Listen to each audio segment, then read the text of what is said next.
Mr. Silent Channel. Please don't skip the ads, at paki-like naman, share at subscribe mo na rin, salamat. Kabanata 951 Magdamag. Pagkatapos pakinggan ito, tinapik ni Zhang Xiaoyu ang kanyang dibdib at sinabi sa sarili, napakadelikado. Kung wala ang patnubay ni Mu Qingren at Wang Yingqiu, kung mananatili siyang walang kabuluhan, tiyak na mabubuhay siya kasama si Jingzi. Kung ganoon, tiyak na mawawala ng puwang si Zhou Ziqiong na mapag-isa kay Jingzi. Kahit na si Zhou Ziqiong ay may magandang impresyon kay Zhang Xiaoyu noon, tiyak na hindi siya nasisiyahan kung ang isang magandang bagay ay nasira dahil sa kanyang pagiging bulag. Kaya't hinawakan niya ang braso ni Wang Yingqiu at sinabing, half-coquettishly, napakabait ni Sister Yingqiu. Kung hindi, magiging tanga si Xiaoyu, at siguradong may inis siya. Hinawakan ni Wang Yingqiu ang kanyang ulo at nakangiting sinabi, paano magagawa ito ni Xiaoyu? Nakakainis ka ba? Nang makita ito, agad na tumugon si Mu Qingren, hindi namin magugustuhan ang sinumang ayaw kay Xiaoyu. Sa puntong ito, nagsimulang magkaroon ng hugis ang relasyong bakal na tatsulok sa pagitan ng tatlong tao. Sa oras na ito, muling sinabi ni Mu Qingren, hindi ito gagana. Sa palagay ko ang ating plano ay dapat ilagay sa agenda. Ano sa palagay mo, Yingqiu? Tumango si Wang Yingqiu at seryosong nagsabi, tama si Master, dapat na tayong magsimula. Oo, plano. Anong plano? Si Zhang Xiaoyu lang ang mukhang nalilito. Ang planong ito ay hayaan si Zhou Ziqiong na sumali sa aming malaking pamilya. Hayaan siyang sumali sa pamilya Jing. Ngunit ang ika-6 na kapatid na babae ay nasa aming malaking pamilya. Siya ay orihinal na isang pamilyang Jing. Nakinig si Zhang Xiaoyu, lalong naguguluhan. Ang gate ng Jing family na nabanggit ko ay iba sa sinabi ni Xiaoyu. Magkaiba. Bakit magkaiba sila? Ang sinabi ni Xiaoyu ay dahil anak siya ng pamilya Jing, tama ba? Tanong ni Wang Yingqiu. Tumango si Zhang Xiaoyu. Ang planong napag-usapan natin ay gawin siyang manugang ng pamilya Jing. Matapos marinig ito, ang bibig ni Zhang Xiaoyu ay bumuo ng na hugis sa pagkabigla. Lumabas na sa tanghali ngayon, umasa si Zhou Ziqiong sa kanyang katayuan bilang ika-6 na kapatid ni Jingzi sa boss sa paligid ni Mu Qing at Wang Yingqiu. Nagdulot ito ng kalungkutan kay Mu Qing at Wang Yingqiu, kaya pagkatapos na iwan ang pamilya Zhou, naisip ni Mu Qing ang ideyang nakuha ang ideyang ito. Kung si Zhou Ziqiong ay magiging babae ni Jingzi, ayon sa pagkakasunod-sunod ng oras ng pagpasok, kailangan niya silang tawaging kapatid ng tapat, at hindi na niya magagamit ang kanyang katayuan bilang panganay na tiyahin para supulan sila. Matapos marinig ni Zhang Xiaoyu ang kanilang plano, mas lalong bamuka ang kanyang maliit na bibig. Okay lang ba ito? Siya ang sixth sister. Bakit hindi? Ano ang nangyari sa sixth sister? Huwag mong kalimutan, hindi lang siya ang kapatid na babae na naging manugang ng pamilya Jing. Natigilan si Zhang Xiaoyu, oo. Maging ang pangalawang kapatid na babae na pinakamalapit sa kanya ay babae ni Jingzi, hindi pa banggitin ang pangatlong kapatid na babae, ang ikalimang kapatid na babae, at ang pang-apat na kapatid na babae na malapit nang maging babae ni Jingzi.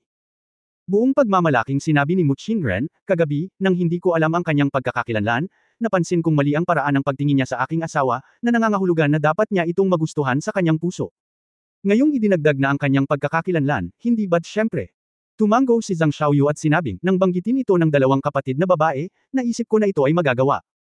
Dahil mula sa unang pagkakataon na nakilala ko ang sixth sister kagabi, naramdaman ko ang pagiging palakaibigan at alam kong nasa negosyo si sixth sister.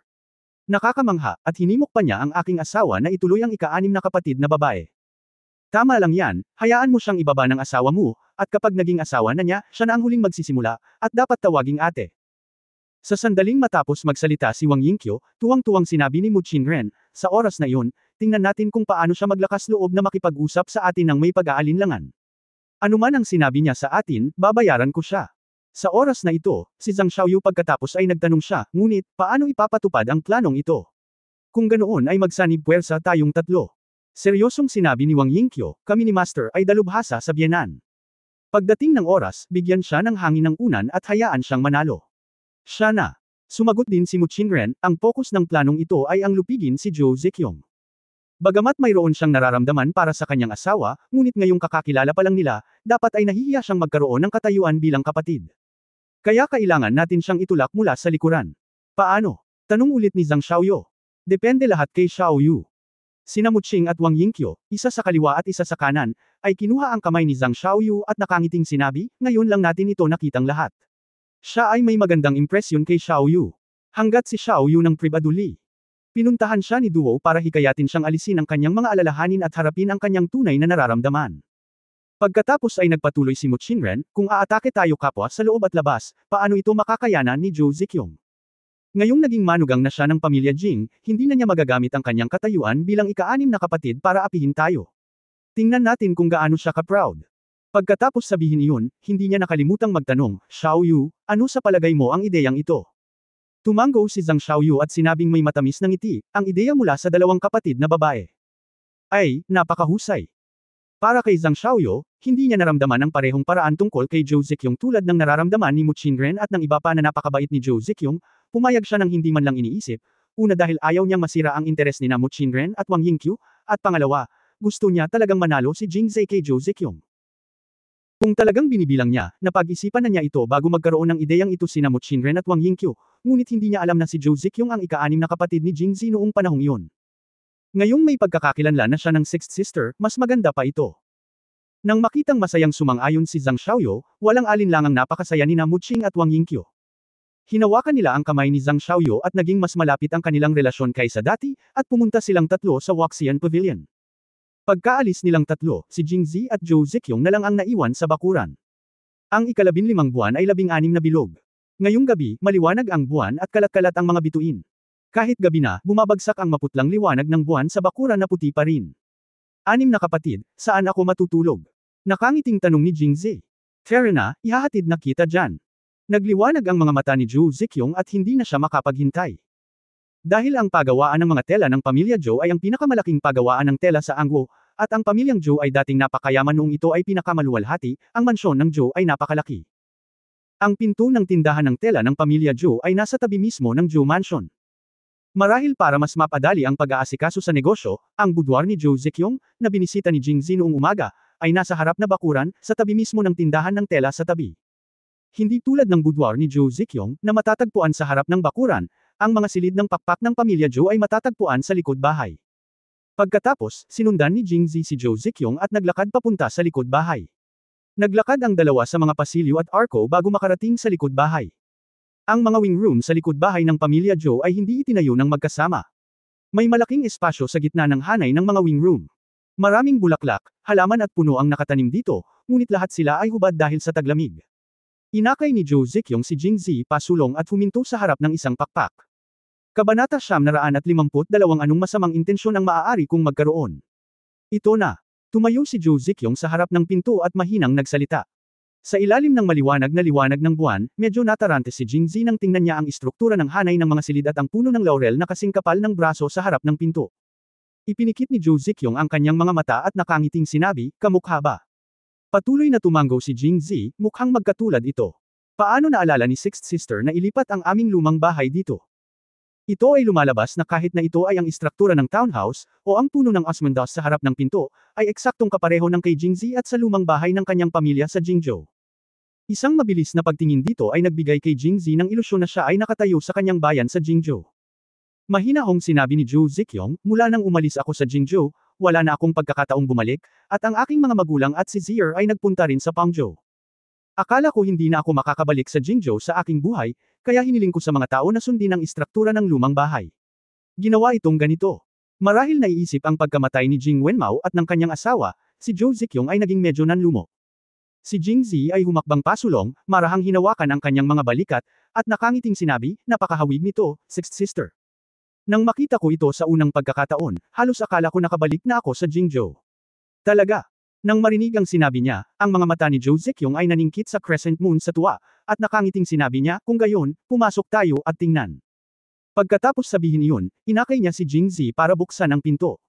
Pagpasok niya sa bahay, napagtanto ni Jing Zi na wala na lahat ang mga dekorasyon sa loob.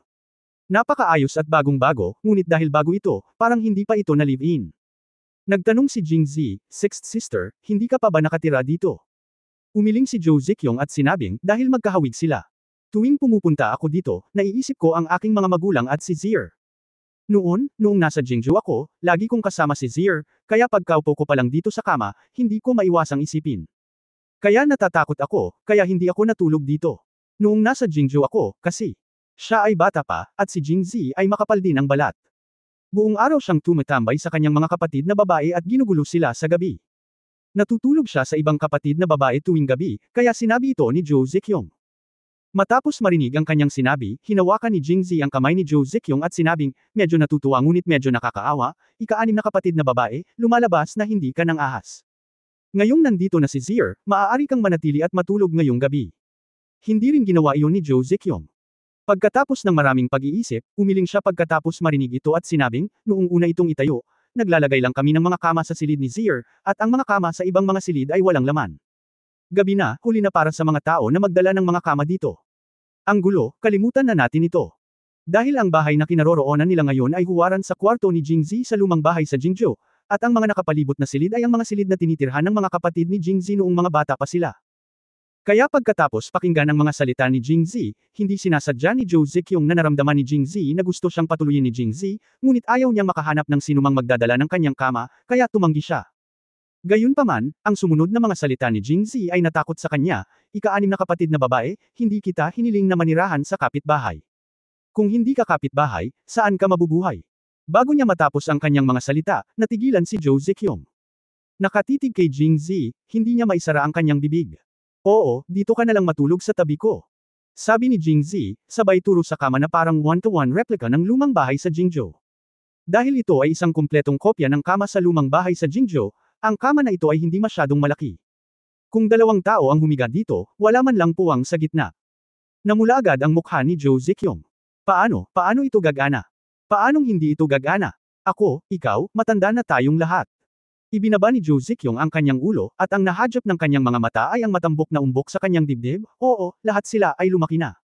Magkaiba man sila sa edad o katawan, iba sila kumpara noong mga bata pa sila. Paano sila matutuloy sa pagtulog ng magkasama? Si Jingzi, gayunpaman, ay hindi ito sineryoso at sinabing, ano ang problema? Kahit gaano ka pa katanda, ikaw pa rin ang aking ika-anim na kapatid na babae, at ako rin ay ang aking pang-anim na kapatid na babae na si Zier. Mula sa sandaling nagpasya siyang manatili sa pamilya Jo, nagpasya si Jingzi. Nakatulog siya kasama si Jo Zekyong sa kanyang mga bisig. Bilang isang normal na lalaki, pangarap ng bawat lalaki na matulog na may magandang babae sa kanyang mga bisig sa gabi. Para sa isang lalaking tulad ni Jingzi na kayang gawing realidad ang mga pangarap, natural na kailangan niyang tuparin ang kanyang panaginip gabi-gabi. Ngayong gabi, maaari niyang niyakap ang sinuman sa tatlong babaeng sina Mu Qingren, Wang Yingqiu o Zhang Xiaoyo, o direktang niyakap silang tatlo para matulog ng magkasama. Gayunpaman, iniwan siya ni Jo Zekyong, at maaari lamang siyang matulog kasama niya. Nahulog ito sa kanya. Siyempre, ang pinakamahalagang bagay ay may sariling ideya si Jingzi. Para sa isang lalaki na malapit ng manalo ng 4 na kapatid na babae, hindi magiging problema ang manalo ng 1 o 3 pa, lalo na't napakaganda ng magkapatid, ayaw niyang pinagsasamantalahan siya ng iba. Ang pinakamahalagang bagay ay alam niya kung gaano kalalim ang nararamdaman ng kanyang mga kapatid na babae para sa kanya, at kumpiyansa siya na mapapanalo niya ang mga ito, kaya ginawa niya ito. Ibinuka ni Jo Zekyong ang kanyang bibig, ngunit walang salitang lumabas. Parang, may sense. Hindi. Pagkatapos ay nakita niya ang bahagyang nakataas na sulok ng bibig ni Jingzi. Palagi niyang nararamdaman na ang ngiti ng kanyang kapatid ay may masamang intensyon, tulad ng ekspresyon nito noong bata pa ito, at agad siyang nagising. Siguradong may masamang intensyon ang bad boy na ito. Agad niyang kinurot ang kanyang bewang gamit ang kanyang mga kamay at sinabing, Zier, ano ba ang iniisip mo? Huwag mong isipin na walang alam si Sixth Sister. Ha, sabihin ko sa iyo, iba ako sa kanila. Hindi kita hahayaang gumawa ng masama. Kaya huwag mo nang isipin iyon ngayong gabi. Isipin mo, hindi ako matutulog sa iyo. Agad na itinaas ni Jingzi ang kanyang mga kamay, hindi patas iyon, Sixth Sister. Kapatid mo ako, anong masamang intensyon ang maaari kong magkaroon? Ba, anong masamang intensyon mo? Alam mo sa puso mo. Nakalimutan mo na ba ang ginawa mo kaninang umaga? Dumura si Jo Zekyong, at pagkatapos ay naisip ang mga hindi inaasahang pangyayari na nangyari bago tayo nagkita sa Joxian Tower kaninang umaga. Hinawakan siya ng kamay ni Jingzi, at siya ay manhid. Kung iisipin ngayon, ang kanyang mukha ay namumula pa rin, at ang kanyang buong katawan ay parang mainit at malambot. Nagmuni-muni rin siya mamaya, paano niya ito hinahayaang mangyari? Ayon sa orihinal niyang ugali, hinding-hindi mangyayari sa kanya ang ganitong bagay. Kahit na mangyari ito, mabilis niyang itatapon ang kamay ni Jingzi sa lalong madaling panahon, at pagkatapos ay bibigyan siya ng isang malakas na sampal sa mukha. Imposible ang susunod niyang gagawin. Ngunit wala siyang nagawa at pumayag. Dahil dito ay lalo siyang napahiya at nahihiya. Mabuti na lang at kapatid niya ang lalaking ito, pero dahil sa kapatid niya ang lalaking ito, lalo siyang napahiya. Dahil hindi nila alam ang tunay na pagkatao ng isa't isa noong mga oras na iyon, iisipin ba niyang slutty siya? Masyado ka bang casual at walang kabuluhan na hindi ka makapagsalita? Sa pag-iisip nito, naramdaman ni Jo Zekyong ang paninikip sa kanyang dibdib, pagkatapos ay pinandilatan si Jingzi at iniwas ang kanyang ulo. Kabanata 953 Hindi ko gusto ang Sixth Sister. Nagulat si Jingzi sa kanyang pagtitig at sa biglaang tanong, at hindi niya ito inisip kahit sandali. Ano ang ginawa mo sa umaga? Hindi ba't hinuli lang nila si Shopkeeper Hu at Magistrate Liu at saka nakilala? 6 na ate, wala kang ginawa. Inosenteng sabi ni Jingzi. Wala kang ginawa. Patuloy ng inisya ni Zhou Ziqiong, hindi ba ang pagiging isang casual, walang kabuluhang babae ay wala kang alam sa iyo? Natigilan si Jingzi at biglang natauhan. Sixth sister, hindi mo talaga sinasadya. Si Sixth sister ang naunang sumando sa akin, at subconsciously pinuntahan kita, pero hinawakan kita sa maling lugar. Kaya kung sasabihin mo talaga, kasalanan ni Sixth sister. Kailangan mo pa akong sisihin. Sabihin mo na. Agad na namula ang mga mata ni Zhou Ziqiong at tinitigan niya si Jingzi na parabang siya ay labis na nagkasala, sa tingin mo ba? Ang Sixth sister ay isang walang kabuluhang babae na maaaring mahawakan ng basta-basta. Pagkasabi niya nun, tumakbo siya palabas. Pumunta ka. Malinaw na nakita ni Jingzi ang mga luhang tumutulo sa gilid ng kanyang mga mata, kaya paano niya ito hahayaan na umalis? Mabilis siyang tumakbo at niyakap siya, ika-6 na kapatid, sisihin mo ako, okay. Blame you. Bakit kita sisisihin? Ang mga luha sa mga mata ni Zhou Ziqiong ay patuloy na bumagsak, at pagkatapos ay ibinuka niya ang kanyang mga labi at sinabing, dapat mo akong sisihin mo ako sa pagkahulog ko kapag nakakita ako ng isang lalaki, sisihin mo ako sa pagiging walang kabuluhan at hindi nagsasabi ng kahit ano, sisihin mo ako sa pagiging isang babae, sa pagiging masyadong slutty.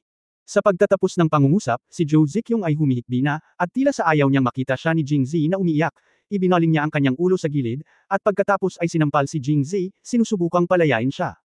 Paano kayang bumitaw si Jingzi sa oras na ito? Niyakap ng mahigpit si Zhou Ziqiong, nagmamadali niyang sinabi, ika-6 na kapatid, nagkamali ako, kasalanan ko ang lahat. Ikaw, saan ka nagkamali? Nahirapan si Zhou Ziqiong saglit, ngunit paano siya magiging kasing lakas ni Jingzi? Matapos makitang hindi na siya makakawala, yamakap siya sa mga bisig ni Jingzi nang may kapayapaan ng isip at humihikbi na nagtanong. Lahat ay mali. Kung gayon bakit? Bakit mo ginawa iyon? 6 na kapatid, hindi ko talaga sinasadya. Sa oras na ito, walang alinlangan na pinakamahusay na sabihin ang hindi sinasadya. Una, dahil sinabi na ito ni Jingzi noon, at ngayon ay nagpatuloy sa pagsasabi ng hindi sinasadya, upang maging pare-pareho, at pangalawa, kung sinadya niya ito, si Zhou Ziqiong ay matulungin pa rin na sa huli ay mukha ni Zhou Ziqiong ang nasample. Ang mahalaga ay hindi niya talaga sinasadya. Natural na hindi siya patatawarin ni Zhou Ziqiong dahil lang sa sinabi niyang hindi sinasadya, ngunit patuloy na nagtanong, hindi sinasadya. Kung gayon, ano ang ibig mong sabihin na nahawakan mo ang isang dakot sa huli? Hindi rin ba sinasadya? Pagkatapos ng maraming pagsisikap, sa wakas ay nagawa ni Zhou Ziqiong nang sabihin niyang, huli, ang kanyang mukha ay puno na ng hiya at galit. Nag-isip si Jingzi saglit, at kung sinabi niyang, hindi sinasadya, ito ay magiging sobrang tanga. Hindi lang siya tanga, ngunit itinuring din niyang tanga si Zhou Ziqiong paanong ang isang normal na tao ay makakahuli ng babae nang hindi sinasadya. Kaya't huminga siya ng malalim at buong tapang na sinabi, sinadya. Sinasadya. Kinagat ni Zhou Ziqiong ang kanyang mga ngipin at itinaas ang kanyang kamay. Tumingin si Jingzi kay Zhou Ziqiong, ang kanyang mga mata at pisngi ay walang balak umiwas, na parabang hinihintay niyang sampelan siya ni Zhou Ziqiong. Tumingin sa kanya si Zhou Ziqiong saglit, pagkatapos ay tuluyang bumaba ang nakataas na kamay nito dahil hindi pa rin niya matiis na bitawan siya. Hinawakan ni Jingzi ang kamay ni Zhou Ziqiong, patuloy na tumingin sa kanyang mga mata, at sinabi sa malalim na boses, dahil, gusto ko ang sixth sister. Bamuka ang bibig ni Zhou Ziqiong, at ang kanyang isip ay nablangko saglit. Hulaan niya na naisip ito ni Jingzi. Nagbigay si Zihui ng hindi mabilang na mga dahilan, ngunit hindi niya nahulaan ang isang ito paano ito maituturing na dahilan. Hindi, sa totoo lang ay hindi ko gusto ang sixth sister noong panahong iyon. Muling umiling si Jingzi at nakangiting sinabi. Para sa ilang kadahilanan, nang marinig ni Zhou Ziqiong si Jingzi na nagsabi na gusto niya siya, bagamat ang isip ni Zhou Ziqiong ay napuno ng iba't ibang emosyon, kabilang ang pagkabalisa, pagtataka, pagkalito, pagkamahihiyain at pagkamahiyain, nang marinig niyang tumanggi ito nang magustuhan niya ang kanyang sarili, lahat ng kanyang emosyon ay nauwi sa kalungkutan at ayaw ng walang dahilan. Bakit ayaw niya? Paanong hindi niya ito magugustuhan? Malamang nahulaan ni Jingzi kung ano ang iniisip niya sa pamamagitan ng banayad na pagbabago ng ekspresyon sa mukha ni Zhou Ziqiong, at lihim siyang natuwa. Sa oras na ito, muli na lang akong manliligaw. Kaya magiliw niyang sinabi, dahil noong panahong iyon, hindi ko alam na si Zhou Ziqiong ay ang aking pang-6 na kapatid na babae, at ang aking pang-6 na kapatid na babae ay si Zhou Ziqiong, kaya noong panahong iyon, hindi ang ika-6 na kapatid na babae ang nagustuhan ko, kundi si Zhou Ziqiong. Mahilig din ako dito. Nakakapagtaka, bakit parang ang bait-bait at pagkamis ko pagkatapos ko lang magkita. Pagka-uwi ko, araw at gabi ko itong iniisip. Sa panahon pagkatapos kong umalis sa Roshao, ang tanging napanaginipan ko sa gabi ay ang anino na iyon sa puting damit. Nang muli akong tumuntong sa lupain ng Roshao, bagamat sinabi ko sa kanila na dumating ako upang magbukas ng isang sangay ng pahayagan at upang makilala ang may-ari ng pavilion at ang may-ari ng hardin, ako lang ang nakakaalam sa aking puso na pagdating ko sa Roshao, gusto ko silang makita. May ibang tao. Kagabi, sa tabi ng moat, sa tingin mo ba ay nakita ko ang parol at nakatayo doon nang hindi kumikilos dahil ayaw kong kunin ito? Hindi, natulala lang ako, natulala sa mahiwagang kapalaran sa pagitan natin. Ang unang pagkikita namin ay chance encounter, at ang pangalawang pagkikita namin ay noong Lantern Festival. Umihip ang hangin sa eksaktong sandali na pinatay mo ang mga parol, at ang mga parol ay hinaipan sa harapan ko mismo. Kung hindi tadhana ang itinadhana ng Diyos, ano yun? Kaya kinuha ko ito, ngunit dahil nasa tabi ko si Xiaoyu, hindi ako makapagpapakita ng labis na pagmamahal at pananibik sa iyo, dahil ito ay makakapagpahiya kay Xiaoyu, ngunit masaya na ako dahil napagpasyahan ko na ang Diyos ang nagtagpo sa atin ng nagkataon, at ang Diyos ang nagpabalik sa atin. Gayunpaman, alam din ni Sixth Sister na hindi lang si Xiaoyu ang dinala ko dito. Siya nga pala, may dalawang babae, ang Pavilion Master at ang Garden Master, sa Roshao City. Kahit may iniisip ako sa puso ko, hindi ako naglalakas loob na ibunyag ang mga ito kay Sixth Sister. At natatakot akong malaman mo na mayroon akong 3 babae dito lang. Siguradong hindi ka titingin sa akin sa mga mata. Kaya nahulog ako sa isang malalim na inferiority complex. Kahit na pinag-iisipan ko talaga, hindi ako naglakas loob na sabihin sa iyo. Pero habang hindi ko sinabi, mas lalo kong iniisip. Kaninang umaga, dahil sa isang aksidente, nahulog ka sa akin, at hindi ko sinasadyang naabot at nahawakan kita. Matapos marinig ang kanyang sinabi, namula si Jozik yung mula sa kanyang mukha hanggang sa kanyang mga tainga, halos bumaba ang kanyang ulo sa kanyang dibdib, at hindi siya naglakas loob na itaas ang kanyang ulo. At nagpatuloy si Jingzi, kaya nag-isip ako ng solusyon na hindi solusyon at napagpasyahan kong gamitin ito dahil sa tingin ko ang isang tradisyonal at mapagmahal sa sarili na babae na tulad mo, pagkatapos makatagpo ng ganoong bagay, bukod sa pananakit sa akin at pagagalitan, wala na akong magagawa. Kailangan mo lang akong pakasalan para maiwasang masira ang iyong kainosentehan, di ba? Chapter 954 na yayakapin kita at hindi gagalaw. Matapos marinig ang paliwanag ni Jingzi, humagalpak ng tawa si Zhou Ziqiong. Hinangaan pa niya ang magical brain circuit ni Jingzi. Kung gusto mo ang iyong sarili, hindi ka maglakas loob na sabihin ito, ngunit maglakas loob kang kumilos. Hinawakan niya ang sarili at kinamot ang sarili, sa pag-aakalang mabahiran ang kanyang kainosentehan at mapipilitang pakasalan siya. Ano bang iniisip ng lalaking ito? Ngunit bakit naging makatwiran at komportable ang pakiramdam pagkatapos marinig ang kanyang paliwanag? Bago matapos magsalita si Jingzi, nagpatuloy siya, bago pa magalit sa akin si Sixth Sister, sunod-sunod na emergency ang nangyari mamaya, at alam din namin ang pagkakakilanlan ng isa't isa. Actually, kapag nalaman natin pagkatapos kong malaman na ikaw ang pang-anim na kapatid ko, siguradong nagulat at nabigla ako noong una, ngunit pagkatapos kong matauhan, maraming pagdududa ang nalutas. No wonder na gustuhan ko ang pang-anim kong kapatid noong una kitang makita, at hindi ko maiwasang mapalapit sa iyo. Ikaw pala ang paborito kong tao. Matapos marinig ang magiliw na pagtatapat ni Jingzi, hindi na alam ni Zhou Ziqiong kung ano ang sasabihin. Wala siyang ibang reaksyon maliban sa pamumula, paghang ng ulo, at pagpisil ng mga kamay. Alam ni Jingzi na malapit na ang oras. Hinawakan niya ang mukha ni Zhou Ziqiong at nagtanong, ika-anim na kapatid, ito ang dahilan kung bakit ganito ang pakikitungo ko sa iyo. Naiintindihan mo na ba? Ako. Nag-alinlangan si Zhou Ziqiong, palihim na nagmumura sa kanyang puso. Past na ang lahat, bakit kailangan ko pang banggitin?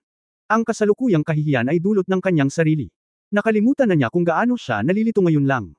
Bagaman, napansin pa rin ng matalinong si Zhou Ziqiong na may mga bagay na hindi lohikal.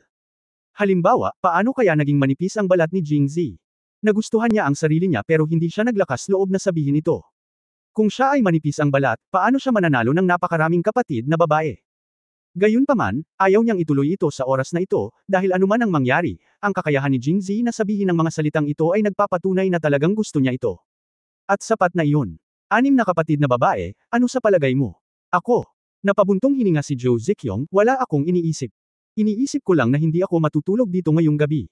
Pagkatapos sabihin iyon, habang hindi pinapansin ni Jingzi, binuksan ni Zhou Ziqiong ang kanyang kamay at naghandang tumakas. Kahit na nararamdaman niya ito sa kanyang puso, alam din ni Zhou Ziqiong na napakadaldal ni Jingzi. Sino ang makapagsasabi ng pagkakaiba sa pagitan ng sinabi niya ay kalahating katotohanan at kalahating mali? Sa oras na ito, natural na hindi namin siya maaaring samantalahin ng maaga. Gayunpaman, minamaliit pa rin ni Jingzi si Jingzi. Dahil siya ay pinuntirya ni Jingzi, paano niya siya pakakawalan ng ganoon kadali? Kaya't muli siyang niyakap ni Jingzi, at sa halip na hawakan lang ang kanyang baywang tulad ng dati, diretso niya itong binuhat sa baywang, inilagay sa kanyang kondongan, at diretsyong niyakap ang nakakulot na si Jo Zekyung sa kanyang mga braso. At umupo siya sa stool sa harap ng pinto. Ikaw, anong ginagawa mo? Hawakan ang Sixth Sister. Ikaw, ibaba mo ako. Huwag mo akong bitawan. Si Jingzi, na nakaupo sa stool, ay sumandal at sumandal sa pinto. Nakangiting sabi, ang ika-6 na kapatid na babae, noong bata pa tayo, madalas ba tayong tumingin sa mga bituin ng ganito? Tanong ni Jingzi, nakataas ang ulo. Natahimik si Jo Zekyung matapos itong marinig, at tumangala. Marahil dahil ito ang ika-15 na araw ng unang lunar na buwan, kakaunti ang mga bituin sa kalangitan, at ang madilim na liwanag ng mga bituing iyon ay inano ng kabilugan ng buwan. Gayunpaman, naramdaman pa rin niya na ang poster na ito ay masyadong malabo, kaya mahina niyang sinabi, Zir, mangyaring ibaba mo si Sixth Sister. Katulad tayo noong mga bata pa tayo. Ang Sixth Sister ay maaaring sumandal sa iyo at tumingin sa mga bituin. Dahil niyakap niya si Jo Zekyung nang bumangon siya, hindi naisip ni Jingzi na ibaba siya. Kaya't umiling si Jingzi at sinabing, gaano kasarap hawakan si Sixth Sister ng ganito. Tsaka noong bata pa ako, hindi ba madalas kong hawakan si Sixth Sister? Huwag kang mag-alala, niyakap ko lang at hindi gumagalaw. Hindi ba naniniwala pa rin sa akin si Sixth Sister? Tinitigan ni Jo Zekyung ang malinaw at taos-pusong mga mata ni Jingzi, at pagkatapos ay walang kahihiyang umiling. Hindi ako naniniwala. Noong bata pa siya, maraming nakakausap si Jingzi. Ngayong malaki na siya, lalo lang bumuti ang kakayahan niyang magsalita. Hindi naniniwala si Jo Zekyung. Nadama ni Jingzi na siya ay nabigo bilang isang tao. Gayunpaman, makapal ang mukha ni Jingzi, at ang pangyayaring ito ay hindi makakaapekto sa kanya. Ngumiti siya at sinabing, dahil hindi naniniwala si Sixth Sister kung gayon hindi maaaring pabayaan ni Zir si Sixth Sister, tingnan mong mabuti si Sixth Sister, niyakap ko lang ba si Sixth Sister at walang ginawa para patunayan ang aking pagiging inosente. Ang nakababata kong kapatid ay kasing kapal ng balat niya noong bata pa siya. Mababago lamang ni Jo Zekyung ang kanyang mga salita, Zir, kung gayon. Hindi ka ba makapaniwala sa akin? Bitawan mo ako dali. Itinaas ni Jingzi ang gilid ng kanyang bibig at tuwang-tuwang sinabi, dahil naniwala si Sixth Sister, hindi ko napakakawalan si Sixth Sister. Bababa na si ate. Alam ni Jo Zekyung na siya ay nalinlang, kaya tinapik siya nito ng 2 beses at tumigil sa pagsasalita. Yakapin mo lang siya at hayaan mo siyang yakapin saglit. Posible kayang may akap niya ako buong gabi. Inaliw ni Jo Zekyung ang sarili sa kanyang puso. Niyakap ni Jingzi si Jo Zekyung at tumingin sa buwan habang nagsasalita. Pagkatapos ng mahabang pag-uusap, unti-unting lumalim ang gabi at nagpakita si Jingzi ng mga palatandaan ng paghinto. Sa wakas ipapahiya mo na ba ako ngayon? Napaisip si Jo Zekyung. Sa hindi inaasahang pagkakataon, walang balak na bumitaw si Jingzi, ngunit direktang tumayo kasama si Jo Zekyung sa kanyang mga bisig. Zir, ano pa ang gusto mong gawin? Gabi na, kaya syempre oras na para matulog. Tulog. Nagulat si Jo Zekyung, matulog ka. Oo, pero kailangan mo muna akong ibaba. Hindi mo na ako may akap muli. Gusto mo ba akong matulog? Nang lumabas ang mga huling salita sa kanyang bibig, napagtanto ni Jo Zekyung na may mali. Kung ang mga salitang ito ay sasabihin sa mga ordinaryong tao, tiyak na mahihiya ang taong iyon at mabilis siyang ibababa. Syempre, hindi ito mangyayari sa mga ordinaryong tao. Sa ganoong sitwasyon, si Jingzi ay hindi karaniwan, dahil ang kanyang mukha ay mas makapal kaysa sa mga normal na tao. Oo nga, ang mga salitang ito ay tila pumasok sa puso ni Jingzi, at agad niyang sinabing nakangiti, naiintindihan pa rin ako ng ika-6 na kapatid, matulog ka na lang kasama si Sixth Sister sa iyong mga bisig.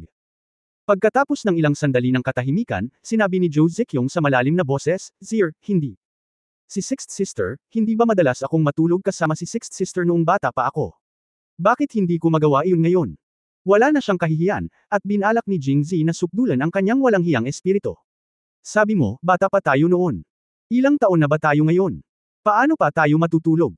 Nang banggitin niya ang, ilang taon, lumuhad ang maliit na ulo ni Jo Zekyung at namula ang kanyang mukha. Bumagsak ang mga mata ni Jingzi sa pares ng matambok na sinukat niya gamit ang sarili niyang mga kamay noong umagang iyon. Pakiramdam niya ay lumalaki na siya, at lumaki rin siya, ngunit hindi pa ito nararanasan ni Jo Zekyung. Sixth Sister, sinasabi mo lang yan. Hindi ba? Nakangiting sabi ni Jingzi, at pagkatapos ay binuhat niya si Jo Zekyung sa kama at inilapag.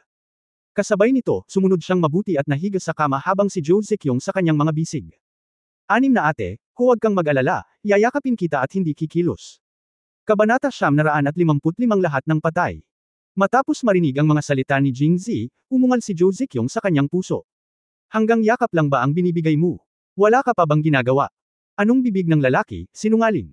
Kung hindi lang ako nagpuyat kahapon, at kung magkikita tayong muli ngayon, hindi mo ako matatawag na Sixth Sister. Sa wakas ay nakahinga ng maluwag si Zhou Ziqiong matapos magpumigla sa paghaplos at sampal ni Jingzi kagabi. Akala niya noon ay mabubuhay siya ng payapa ngayong gabi, ngunit hindi niya alam na simula pa lang iyon. Sunod, ang mga kamay ni Jingzi ay lalong hindi tapat sa kanyang pagtulog. Pagkatapos niyang ilipat siya mula sa likuran hanggang sa harap niya, naulit ang eksena sa Joxian Tower sa umaga.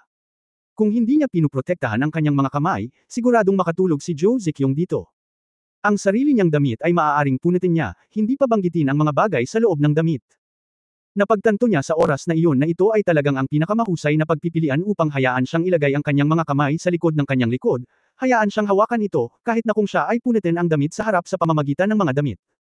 Si Zhou Ziqiong ay hindi naglakas loob na isipin ito, at inilipat ang kamay ni Jingzi sa likod. Sa katunayan, naisip din niyang bigyan si Jingzi ng ilang malalakas na sampal para makita kung natutulog ba talaga ito o nagkukunwaring tulog, ngunit natatakot siya kung gaano kaiya kung gigisingan niya si Jingzi sa sitwasyong iyon. Kaya't maaari lamang akong gumawa ng mga trick at hayaan siyang maging walang kabuluhan. Kaya noong gabing iyon, komportableng nakatulog si Jingzi, ngunit hindi komportable si Zhou Ziqiong, kapwa sa isip at pisikal. Mahirap maghintay hanggang madaling araw, ngunit halos hindi sumara ang mga talukap ng mata ni Zhou Ziqiong. Nang tingnan niya si Jingzi, na mahimbing na natutulog, labis siyang nagalit. Sinabi ni Zhou Ziqiong sa kanyang sarili na tiisin ito, ngunit nang marinig niya ang mga salita ni Jingzi tungkol sa pagiging masunurin pagkatapos makakuha ng kalamangan, talagang hindi niya ito mapigilan. Gayunpaman, si Zhou Ziqiong ay isang babae, at ang kanyang paglilinang sa sarili ay hindi maihahambing sa mga ordinaryong tao. Kahit sabihin niyang, lumabas ka, mukha pa rin siyang napakaamo. 6 na kapatid, anong problema? Tanong ni Jingzi. Anong problema, hindi mo ba alam? Nag-cross arm si Zhou Ziqiong at malamig na sinabi. Habang nagsasalita, maingat niyang pinagmamasdan ang pagbabago ng ekspresyon ni Jingzi para makita kung nagpapanggap siya. Paano ko malalaman? Hindi ba naidlip lang ako? Oo, di ba naidlip lang ako? Tiningnan ito ni Zhou Ziqiong ng matagal at hindi niya namalayan na nagpapanggap si Jingzi, ngunit sinabi pa rin niya ito habang nagngangalit ang kanyang mga ngipin, napaatras si Jingzi ng 2 hakbang sa takot na baka kagatin siya nito kapag hindi niya ito pinansin. Pero hindi naman sa nagpapanggap siyang mas magaling, kahit papaano ay maipapakita nito na hindi niya sinasadyang maging walang kabuluhan tungkol sa kanyang sarili, ngunit dadanasan niya ang mga kahihinatnan ng pagiging pipi. Dapat kang maligo at lumabas para kumain. Matapos sabihin ito ni Zhou Ziqiong, tinitigan niya ng masama si Jingzi, pagkatapos ay bumaba sa kama, binuksan ang pinto at umalis. Tumingin si Jingzi sa likuran ni Zhou Ziqiong na naglalakad palayo ng nakakross ang mga paa. Tila hindi siya malinis at maayos. Kasabay ng kanyang abnormal na pag-uugali ngayon lang, si Jingzi ay natigilan, hindi kaya, ang mga eksena sa panaginip kahapon ay nilalaro din sa katotohanan. Minsan, hindi nakakagulat, ang kamay ay parang totoo. Itinaas ni Jingzi ang kanyang braso, tinitigan ang kanyang kamay ng ilang beses, at naisip sa kanyang sarili na nakakalungkot na mas mura ito sa bawat oras. Pagkatapos, gumagala. Saglit sa labas ng kwarto, lumabas ng kwarto si Jingzi pagkatapos maghugas. Pagbukas niya ng pinto, nakita niya si Zhou Ziqiong na sumugod mula sa labas. Hindi kaya pagkabalik ni Sixth Sister, pakiramdam niya ay hindi niya ito kayang bitawan ng ganoon kadali, kaya bumalik siya para humingi ng tulong. Napunit si Jingzi sa kanyang puso. Dapat ba siyang patuloy na kumilos na tulala at kumilos na parang wala siyang alam, o dapat ba niyang aminin kay Zhou Ziqiong na siya ay talagang natutulog at ginawa ito nang hindi sinasadya? Nang siya ay nahihirapan, lumakad na si Zhou Ziqiong. Bakit hinihila mo pa ang iyong mga paa? Halika at sumunod ka sa akin. 6 na ate, ano ba, nagmamadali ka ba? Nang makitang si Zhou Ziqiong ay halatang walang intensyon na maglunsad ng pag-atake, ngunit tila may ibang gagawin, si Jingzi ay naging curious. Nandito na si Gobernador Yu. Mukhang may urgent siyang gagawin sa iyo. Hindi siya uupo kahit utusan mo siyang maupo. Natakot ako na may importanteng maantala, kaya tumakbo ako para sabihin sa iyo. Gobernador Yu. Ngumiti si Jingzi. Malamang nahulaan kung ano ang nangyari.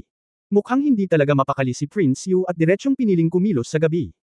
Siya ay nahuli ni Yuli na tumatambangan sa kanya, at ngayon siya ay dumating upang i-claim ang kredito para sa kanyang sarili. Halika, tingnan natin. Pumunta silang dalawa sa front hall habang nag-uusap. Dahil sa sobrang dami ng nainom nila kagabi, at sa tanghali at gabi, hindi pa bumabangon si Zhou Gui hanggang ngayon. Naroon lamang si Yuli at ang kanyang mga katulong sa bulwagan. Pagkapasok sa silid, ibinuka ni Yuli ang kanyang bibig, ngunit nakitang may ibang tao sa silid at tumigil sa pagsasalita. Nakita ni Zhou Ziqiong ang nangyayari at mabilis na pinaalis ang mga katulong. Kasabay nito, isasara na sana niya ang pinto at aalis para hayaan silang mag-usap ng mag-isa. Gayunpaman, hinawakan ni Jingzi si Zhou Ziqiong at nakangiting sinabi lang ni Gobernador Yu, ito ang aking pang-6 na kapatid na babae, hindi ito nakaharang. Itinaas ni Zhou Ziqiang ang kanyang ulo at sumulyap kay Jing Zi, nagbago ang kanyang mga mata. Hindi na umiwas si Yu Li, at direktang sinabi, President Jing, masama. Si Liu Shu'er at Hu Yitong ay parehong patay. Lahat patay. Akala ko ay pumunta si Yu Li dito para sabihin sa kanya na si Prinsipe Yu paano aasahan ng isang taong nahuli na nagbabalak pumatay ng tao ang balitang ito. Saglit na natigilan si Jing Zi, at agad na nagtanong, bakit siya namatay? Ginawa ni Prince Yu, tama ba? Nahuli na ba siya? Ayon sa plano ni Jing Zi, dapat matakot si Prinsipe Yu na ipagtapat ni Magistrate Liu at Shopkeeper Hu ang lahat ng kanilang mga nakaraang krimen sa kulungan, kaya hindi niya maiwasang patayin sila. Hanggat nahuhuli niya siya kapag ginawa niya ito, at hinahayaan ang ilan sa kanila na kumagat ng aso, maaari siyang mahatulan ng kamatayan. Kahit si Prinsipe Yu ay maaaring parusahan. Gayunpaman, sa kanyang plano, imposible para kay Prinsipe Yu na pumatay ng tao, dahil iyon ay magreresulta sa pagkawala ng mga saksi, at ipinaghanda niya ito kay Yu Li, na sadyang hinahayaan si Prinsipe Yu na pumunta sa bilangguan, at palaging binabantayan siya. Bawat galaw niya, nahuhuli siya sa sandaling ipinakita niya ang sandata sa pagpatay. Paano pinatay ni Prinsipe Yu ang mga tao? Curious na tanong ni Jing Zi, at napabuntong hininga si Yu Li, President Jing, si Prinsipe Yu ay hindi lumalapit. Ang mamamatay tao ay isang jailer sa Sky Jail. Nagkataon na naka-duty siya ngayong gabi. Hindi ko nalaman hanggang sa nagpalit ako ng shift sa umaga. Namatay sina Liu Shu'er at Hu Yitong, at nagpakamatay din ng jailer. Gaano man ito kahirap, hindi inaasahan ni Jing Zi na magagawang hawakan ni Crown Prince Yu ang mga tao sa bilangguan nang hindi nagpapakita. Nagpadala ako ng isang tao upang magtanong. Ang jailer na ito ay mula sa parehong nayon ng may-ari ng Kuja Boss Huang. Ang kanyang pamilya ay hindi nasa mabuting kalagayan at siya ay tinulungan ng pamilya ko. Hinala ko. Ang bagay ay dumating sa ito, at walang punto sa pagdududa. Ikanaway ni Jing Zihi ang kanyang mga kamay, medyo nanlumo. Sa katunayan, ang dahilan kung bakit siya nakabuo ng planong ito ay ang pag-aresto kay Prinsipe Yu ng mag-isa, at pagkatapos ay gumamit ng iba't ibang paraan upang tanungin siya upang malaman ang relasyon sa pagitan ng kanyang ama, Prinsipe Yu, at Prinsipe Jin, upang siya ay sumulat ng isang liham kay Emperor An, na direktang pinatalsik si Haring Yu. Kapag nagrebelde si Haring Jin ng probinsya, tutulungan siya ni Ross Hao. Ngayong patay na ang lahat ng saksi, ibang paraan na lang ang naiisip ni Jing Zi. Chapter 956, subukan mo akong suntukin. Wala sa mood si Jing Zi na kumain sa bahay ni Zhou, kaya sinundan niya si Yu Li palabas, nagtanong tungkol sa lokasyon ng palasyo ni Prinsipe Yu, at pagkatapos ay mag-isa siyang pumunta doon. Hindi nagtagal ay dumating na ang mansion ni Prinsipe Yu. Mayaman na ang Ross House City, kaya ang mansion ni Prince Yu ay napakaranggal sa lawak at sukat. Mas maganda pa ito kaysa sa mansion ni Prince Jin na nakita niya sa kanluran ng Jin. Kung titingnan mula sa labas, regular ang layout ng gusali ng Prince Yu's mansion, na may mahusay na pagkakayari at staggered pavilion. Ang mga panlabas na dingding ay pininturahan din ng isang layer ng mapusyaw na dilaw na pintura. Ito ay may pagsasanib ng maluwalhati at marangal na estilo ng pamilya ng hari at ang dalisay at eleganteng estilo ng mga tao. Deja vu. Paglabas niya ng pinto, napatigil si Jing Zi. Anong ginagawa mo? Alam mo ba kung saan ang lugar na ito? Pumasok ka na lang. Hindi kilala ng dalawang bantay sa pinto si Jing Zi, at bagamat dalawa lang silang bantay pinto, nakatingin sila sa pintuan ng mansion ni Prince Yu. Pakiramdam niya ay nakahihigit siya sa iba. Kahit na nakita niyang maganda ang pananamit ni Jing Zi, hindi siya natakot sa kanya. Konti lang kasi ang mga tao sa Ross House City na pwedeng pumunta sa mansion ni Prince Yu, at diretso silang pumasok, kaya natatakot ako na hindi sila tanga. Ako si Jing Zi, ang presidente ng The Newspaper, at narito ako para bisitahin si Haring Yu. Malamig na sabi ni Jing Zi nang hindi man lang sila tinitingnan. The Newspaper Office. Narinig mo na ba ito? Haha, anong klaseng pusa at aso ang gustong bumisita kay King Yu? Pumasok ka at magsumbong, at malalaman mo kung sino ako. Haha, sino ka sa tingin mo? Tama, IR report ko kung IR report ko. Pareho silang galit na galit sa pagwawalang bahala ni Jing Zi at Minishan, na walang balak na paalisan siya o pumasok para magulat. Oo, huwag mo siyang papasukin. Sa oras na ito, isang pamilyar na boses ang narinig mula sa likuran. Lumingon si Jing Zi at napagtanto na ito ang masamang babae na hiniwalayan ni Zhou Gui kahapon. Gayunpaman, kumpara sa kahapon, ang kanyang buhok at damit ay medyo magulo. Mukhang hindi maganda ang tinutuluyan namin kahapon. Malinaw na kilala siya ng dalawang doorman, Mrs. Zhou, kilala mo ba ang taong ito? Haha, ayoko. Ang alam ko lang isa lang siya sa mga mistress ni Zhou Ziqiang. Sabi ng masamang babae sa pamamagitan ng pagngangalit ng mga ngipin. Kung hindi dahil sa hitsura ni Jing Zi, siya pa rin ang magiging Mrs. Zhou ngayon, ngunit dahil lang sa taong ito sa harapan niya, hiniwalayan siya ni Zhou Gui nang walang paabi, at nailabas niya ang lahat ng galit niya sa kanya. Ang babae ni Miss Zhou. Bilang mga bantay ng mansion ni Prince Yu, bukod sa iba pang bagay, alam pa rin nila ang mga kagustuhan ni Prince Yu. Natural, alam din nila na matagal nang pinagnanasa ni Prince Yu si Jo Zekyong. Ang taong ito ay talagang may bahay ni Jo Zekyong. Kung sasabihin ito ng ibang tao, maaaring hindi sila maniwala, ngunit dahil nanggaling ito sa madrasta ni Jo Zekyong, at sa napakagwapong mukha ni Jingzi, lubos silang naniwala. Oo, iyon ang may bahay ni Xiao Langho. Nakita ko ito kahapon. Nagsama siya ng 3 babae sa bahay ni Jo. Lumabas ang 3 babae noong gabi, ngunit hindi siya lumabas buong magdamag. Natulog na yata siya at ang Xiao Langho na iyon. Halika na. Papasukin mo ako dali, gusto kong sabihin ito sa prinsipe. Lumalabas na matapos hiwalayan ni Zhou Gui ang paa sa harap kahapon, ang likod na paa ay pinalayas ng pamilya Zhou. Ang masamang babae ay nabigla sa una, at pagkatapos ay nagalit. Gusto niyang bumalik at makipagtalo kay Zhou Gui, bakit ang dali niyang hiwalayan? Para lang sa mabangis na lalaking iyon na may maliliit na paa na gumagala.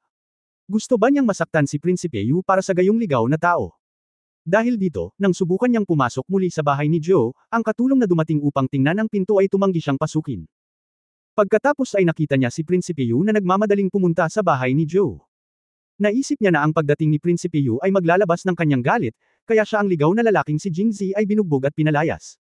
Sino ang nakakaalam na galit si Prinsipe Yu nang lumabas siya sa bahay ni Zhou? Gusto niyang itanong kung ano ang nangyayari ngunit sinipa siya ni Prinsipe Yu kaya nawalan siya ng malay. Nang magising siya, gabi na, at nakita niya si Jingzi na dinala muli sina Master Mu Qingren at Zhang Xiaoyu sa bahay ni Zhou. Gayunpaman, dahil sa sobrang lamig at gutom, muli siyang sinipa. Nakita na lang niya na muling sinipa si Jingzi dahil sa sobrang lamig at gutom. May kasama si Zi na 3 babae, at hindi niya matukoy kung sino ang mga babae. Magandang lalaki. Sa pagiging may bahay lang ni Jo Zekyong, gaano kakalakas ng loob na magsama ng ibang babae. Tingnan kung paano ako nagreklamo kay Prince Yu. Hindi pa rin nagigising ang masamang babae na sinapak ni Prinsipe Yu. Akala niya galit si Prince Yu dahil hindi inamin ni Zhou Gui na ligaw na tao si Jingzi. Pagkatapos ay mananatili siya rito at titingnan kung ang ligaw na lalaking ito ay may relasyon kay Jo Zekyong. Naghintay siya at naghintay at naghintay buong magdamag. Dahil dito, sobrang lamig sa gabi at wala siyang kinakain. Nilalamig na naman siya at nahimite dahil sa gutom at lamig. Nang muli siyang magising, kinaumagahan na. Nagmamadali siyang pumunta sa mansyon ni Prince Yu para magreklamo, ngunit sa hindi inaasahang pagkakataon ay nakasalubong niya si Jing sa pintuan. Z. Pagkatapos magsalita, itinuro niya si Jingzi at sinabing, napakatapang mo bilang isang ligaw na tao. Natulog ka lang kasama ang maliit na langhuzi na iyon at naglakas loob kang tumakbo sa mansyon ni Prince Yu. Bago pa niya matapos ang kanyang mga salita, siya ay binugbog. Sira. Tinakpan ng masamang babae ang nag-aapoy niyang mukha sa hindi makapaniwala. You dare to hit me. You dare to hit me in front of Prince Yu's mansion. Alam mo ba ang relasyon ko sa Crown Prince? Pwede mo ba akong saktan ulit? Subukan mo lang. Tiningnan niya ito. Natigilan ang 3 tao, mahinahong sinabi ni Jingzi, mahirap para sa akin na hindi matugunan ang ganoong kahilingan. Hindi inaasahan ng 2 gwardya na si Jingzi ay kikilos ng hindi makatuwiran at aatake ng walang anumang babala. Ikaw, maglakas loob na saktan ako, lalabanan kita. Matapos sabihin ito ng masamang babae, susuntukan na sana niya si Jingzi, ngunit paano niya ito magagawa?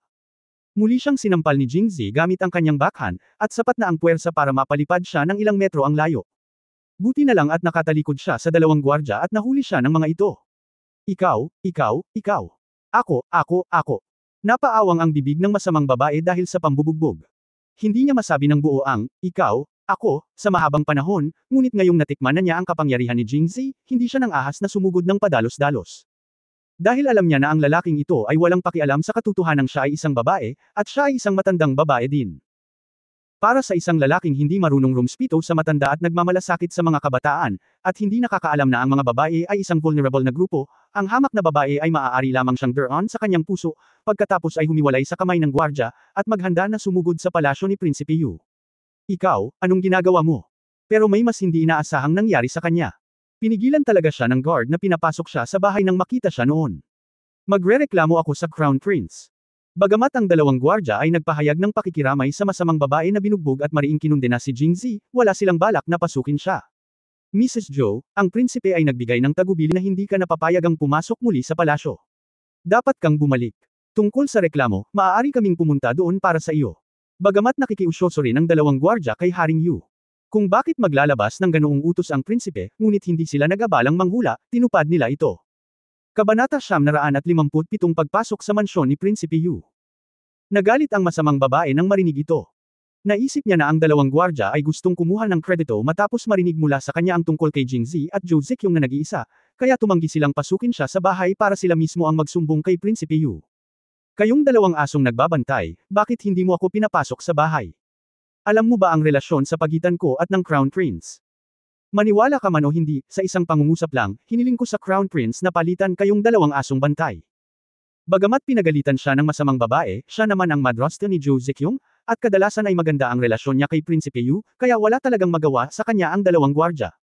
Mrs. Zhou, gusto ka rin naming pumasok, pero sinabi nga ng Crown Prince na hindi ka namin papapasukin. Kung hindi ka naniniwala, bakit hindi mo hintayin na i-report namin ito? Kung hindi ka pinapasok ng Crown Prince, wala kaming magagawa. Ba? Si Mrs. Zhou ay dumura, huwag mong isipin na hindi ko alam kung ano ang iniisip mo. Hindi mo ba gustong pumasok at sabihin sa prinsipe ang magandang balita? Kayong dalawang asong bantay, hayaan mo akong pumasok. Ma'am, panatilihing malinis ang iyong bibig, oh. Ano pa ba? Mga asong bantay lang kayo. Kung kaya mo, hampasin mo ako. Namula ang mukha ng dalawang guard. Gusto talaga nilang gawin ang sinabi nila. Katulad ni Jingzi, itinaas niya ang kanyang mga kamay at binigyan ng ilang sampal ang babaeng ito. Ngunit kung isa sa alang-alang ang kanyang pagkakakilanlan, hindi sila nang ahas. Ito ay lamang pagdurusa. Sa oras na ito, si Jingzi, na nanunood ng palabas, ay nagpaalala, hindi mo ba alam kung bakit hindi siya pinapasok ng prinsipe sa palasyo? Dahil siya ay hiwalayan ng tindera na si Zhou. Natigilan ang dalawang gwardya, isa sa kanila ang nagtanong, totoo ba ang sinabi niya? Humph, ang matandang immortal na bagay na iyon, matagal ko na siyang ayaw at gusto ko siyang sipain. Ngumisi ang masamang babae. Mukhang totoo ang sinabi niya. Hindi nakakagulat na hindi siya pinapasok ng prinsipe sa mansyon. Nagpalitan ng salita ang dalawang gwardya. Hoy, ano? Nagmumakmak ka ba? Papasukin mo ako dali. Sa bahay, ha? Walang problema. Nagtanong muli ang gwardya, ano ang sinabi mo? Yung matandang yun. Hindi. Basta. Suntukin mo ako kung kaya mo. Bang! Ang dalawang gwardya ay hindi kasing sibilisado ni Jingzi. Hindi na nila hinintay na tapusin ng masamang babae ang kanyang mga salita bago siya pinalayas. Ang kawawang masamang babae ay hindi pa kumakain simula kahapon at nagyayelo sa labas magdamag. Nahihilo na siya matapos sampilan ng 2 beses ni Jingzi kanina lang. Pagkatapos nitong 2 sipa, diretso siyang nahimite. Mukhang kailangan pang parusahan ng masasamang tao. Tumango si Jingzi, lubos na nasisiyahan. Mansyon ni Prince Yu, sa harap na bulwagan. Sinabi lang ng may-ari ng kuswang kay Prince Yu ang tungkol sa pagkamatay ni Magistrate Liu at shopkeeper Hu. Magaling ito. Pumalakpak si Prince Yu pagkatapos marinig ito. Kasabay nito, medyo nag-alala siya at nagtanong, patay na rin ang bantay ng kulungan. Ngumiti si Master Ku at tumango, nangako ako sa kanya kagabi na basta magpakamatay siya kaagad pagkatapos pumatay ng tao, bibigyan ko ang kanyang pamilya ng malaking halaga, okay gamutin ang sakit ng kanyang ina. Bagaman hindi maganda ang kalagayan ng lalaking ito, wala pa rin siyang masasabi sa pamilya. Nabalitaan kung makakatulong siya sa sakit ng kanyang ina, kaya pumayag siya ng walang sabi-sabi. Nagpadala ako ng isang tao sa labas ng kulungan sa umaga. Pagkatapos magtanong, patay na ang 3 tao. Nagpunta si Yuli sa pamilya Zhou ng madaling araw upang magulat. Okay. 3 beses na nagsabi si Prince Yu ng, okay, para ipahayag ang kanyang pananabik sa oras na ito. Hindi naman siguro pinangarap ni Jing na maaksyonan natin ang jailer. Kahit umamin sila sa iyo noon pero walang iniwang ebidensya, basta hindi mo aminin, wala silang magagawa sa iyo. Tumawa si Master Ku. Tumango siya, proud na proud. Kamahalan, hindi maganda. Sa sandaling ito, isang katulong ang natisod. Anong nangyayari? Tanong ni Prince Yu na nakakunot ang noo. May pumasok sa palasyo. Nagkatinginan sina Prince Yu at Master Ku, sumilay ang gulat sa kanilang mga mata. Sino ang napakatapang at nangangahas na pumasok sa palasyo ni Prinsipe Yu? Nasaan ang guard? Hindi mo ba siya pinigilan? Tanong ni Prince Yu habang tumatayo. Tumigil. Pinunasan ng lalaki ang kanyang pawis at sinabing, ngunit binugbog niya ako at hindi niya ako pinigilan. Matapos piliting pumasok sa mansyon ni Prinsipe Yu at bugbugin pa ang bantay, isang tao lang ang naiisip ni Prinsipe Yu. Nang lumabas sila ni Master Ku, nakita nila, gaya ng inaasahan, si Jingzi iyon. Sa oras na ito, isang grupo ng mga katulong mula sa mansyon ni Prince Yu ang nakapaligid sa kanya. Sa paligid niya, walang nangahas na sumulong, at kung saan siya dumaan, maraming mga katulong ang nakahiga sa gulo. Matapang na Jingzi. Umangat ang kilay ni Prince Yu sa galit. Marahas kang pumasok sa mansyon ni Prince Yu dahil gusto mong magrebelde. Sa sandaling matapos magsalita si Crown Prince Yu, ang mga katulong ay sinasadyang umalis sa daan at nakaramdam ng ginhawa. Nakilala ko ang Crown Prince. Casual na tinakpan ni Jingzi ang kanyang kamay, at pagkatapos ay sinabi, ngunit ang Crown Prince ay halatang hindi naintindihan, saan ako nakapasok ng marahas. Halatang gusto kong bisitahin si Haring Yu, ngunit ang mga tagapaglingkod na ito ay hindi maganda ang intensyon, kaya turuan ko lang sila ng leksyon para kay Haring Yu. Sabi ni Jingzi nang hindi namumula o humihinga. Halos magalit si Prince Yu sa kanya. Pinilit niyang pumasok sa palasyo at nasugatan ang kanyang mga katulong. Paano niya masasabing tinuturuan niya sila ng leksyon? Kailangan ba ng mga tagapaglingkod sa aming bahay ang iyong pagtuturo? Sino ka sa tingin mo? Bold, Shizhong. Bago pa umungol si Prinsipe Yu, isang matatag at malakas na boses ang nagmula sa kanyang likuran. Agad na huminto si Prinsipe Yu at lumingon upang tumingin, pare, nandito ka lang. Sa takdang panahon. Tingnan mo siya. Sa pilitang pinasok ang palasyo at sinasaktan ng napakaraming katulong. Tumahimik ka. Ang maaaring magturo ng ganito kay Prinsipe Yu sa palasyo ni Prinsipe Yu ay natural na si Prinsipe Yu. Si Prince Yu ay mukhang nalanta, ibinaba ang kanyang ulo at lumingon sa gilid, at si Prince Yu ay humakbang pataas. Pinagmasdan ni Jingzi ang nasa harap niya na nasa katanghaliang gulang na lalaki na nakasuot ng itim na roba at goatee. Ang kanyang hitsura ay mas katulad ng kombinasyon ni Emperor An at King Jin. Siya ay natural na Hari Yu. Gayunpaman, tumingin si Jingzi kay Haring Yu at hindi muna nagsalita. Si President Jing ba ito ng The Newspaper Company?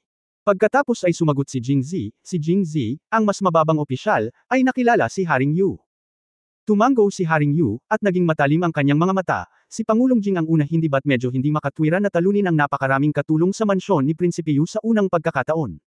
Prinsipe. Hindi malakas ang boses ni Yu, ngunit ito ay kalmado at malakas.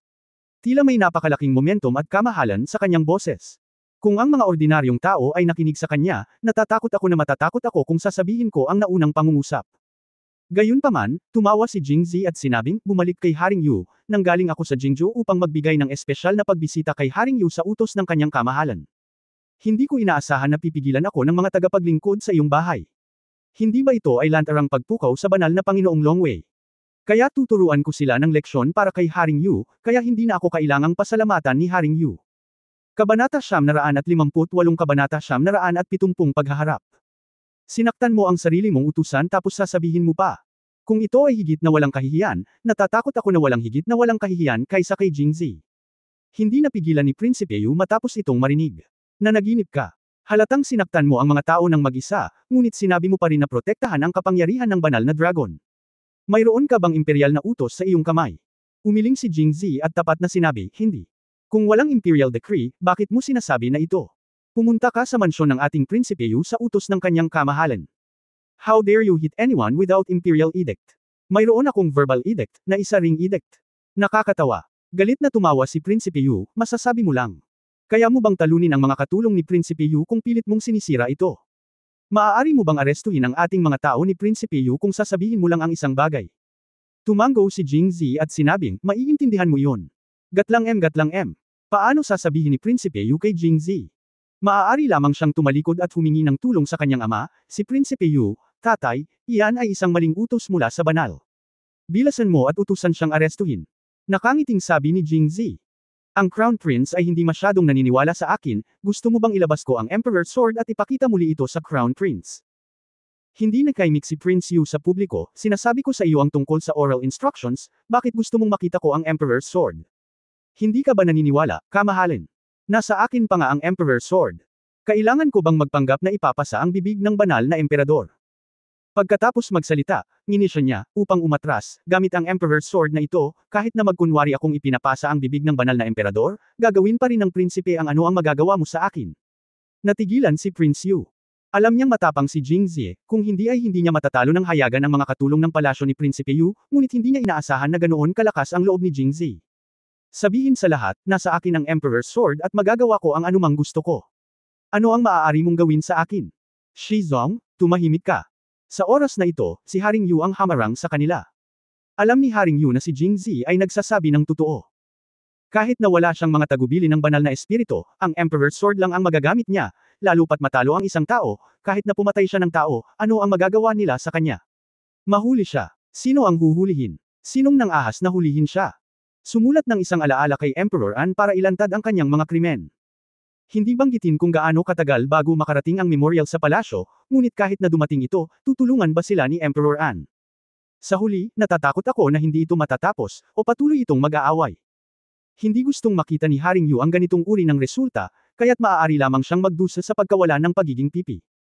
Dahil pinuntahan ako ni Pangulong Jing na sinusunod ang mga tagubilin ng banal na espiritu, ang mga tagapaglingkod na ito na ahas na pigilan si Pangulong Jing ay dapat bugbugin. Ako mismo ay hindi sila madisiplina ng maayos, kaya gusto kong pasalamatan si Pangulong Jing sa pagdidisiplina sa kanila para sa akin.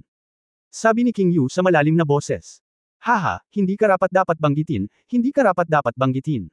Ikan-away ni Jingzi ang kanyang kamay at ngumiti. Ang mukha ni Prince Yu ay namutla sa galit, at si Master Ku, na nakatayo sa malapit at nakasaksi sa buong proseso, ay mas nabigla. Si Pangulong Jing ay nagmula pa sa Jingzhou, at espesyal na tinuruan ang mga katulong para sa akin. Hindi ba para bisitahin lang ako?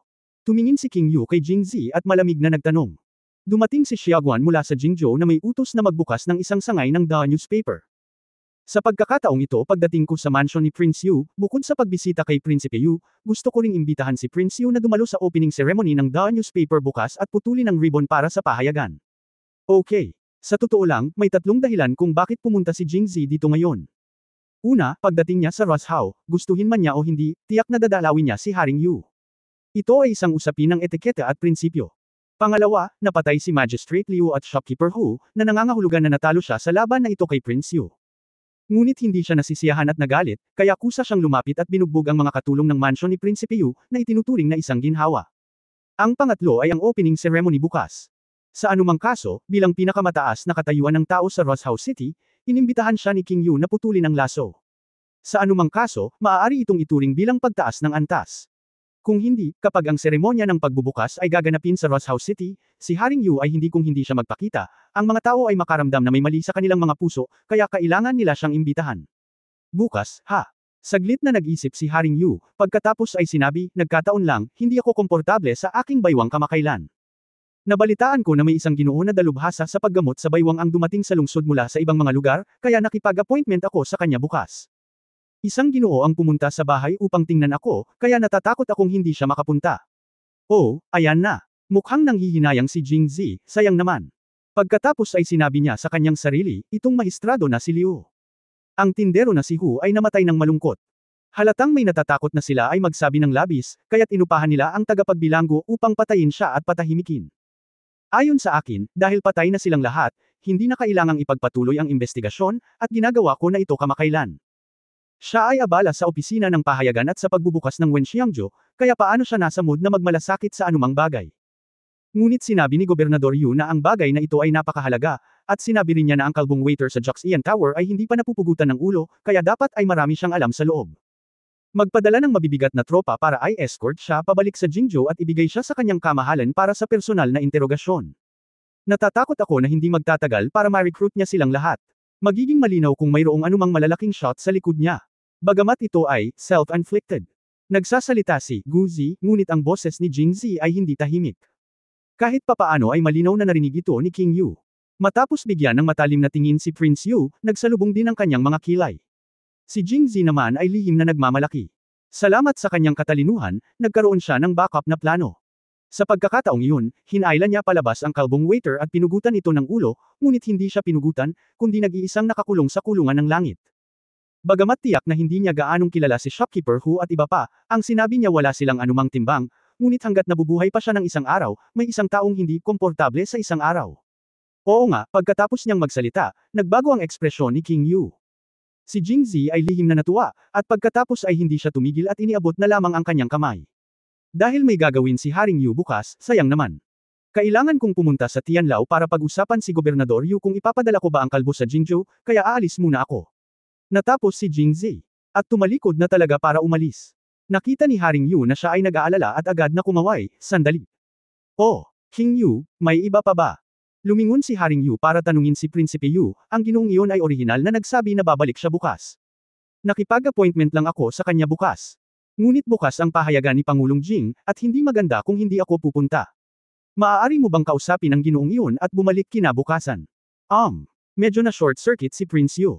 Dahil hindi niya alam kung kailan sumakit ang bewang ng kanyang ama, kung saan nanggaling ang asawa. Habang siya ay tulala, si Jingzi ay nagmamadaling iwinagayway ang kanyang mga kamay at nagsabi, Haring Yu, hindi ito kailangan. Ang baywang ni Haring Yu ay mahalaga, tayo ay nagbubukas pa lamang ng isang sangay ng pahayagan, paano natin maaantala ang paggamot sa baywang ni Haring Yu? Kaya't kalimutan na natin ito. Si Haring Yu na lang ang bahala sa kanyang baywang bukas ng may kapayapaan ng isip. Habang sinasabi niya iyon, tumalikod si Jingzi at naglakad pabalik na may ngiti sa kanyang mukha. Kabanata 959 na dapat mamatay ang kalbong lalaki. Presidente Jing. Walang magawang sumigaw si Haring Yu, at pagkatapos ay binigyan ng malakas na sipa si Prinsipe Yu sa kanyang puwitan. Si Jingzi, na lumingon, ay tumingin sa kanya at gulat na sinabi. Haring Yu, ikaw. Ang taong ito ay hindi sapat na matagumpay ngunit higit sa kakayahang mabaigo. President Jing, sinubukan ko. Ayos ang baywang na ito.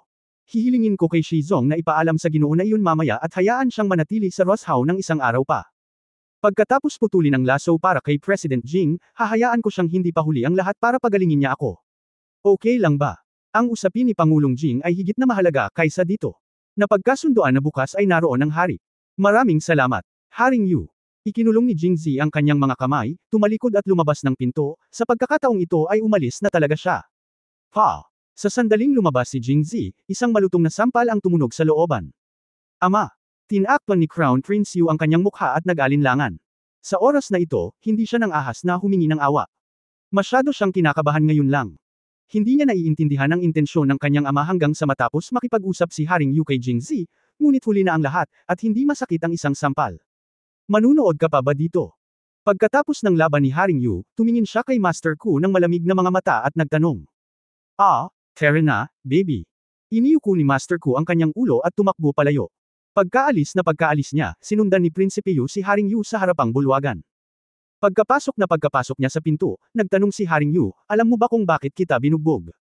Ngayon lang, hindi ko naintindihan ang ibig sabihin ng tatay ko, at muntik na itong mamis ng tatay ko. Kung hindi mo kayang tumayo sa harap ng Jing na iyon, dapat kang bugbugin. Umiling si King Yu, isa lang ito sa kanila. Nabalitaan ni King Yu na dumating si Jingzi sa Roshao kahapon, at iniisip din niya kung kailan pupunta si Jingzi sa palasyo ni King Yu.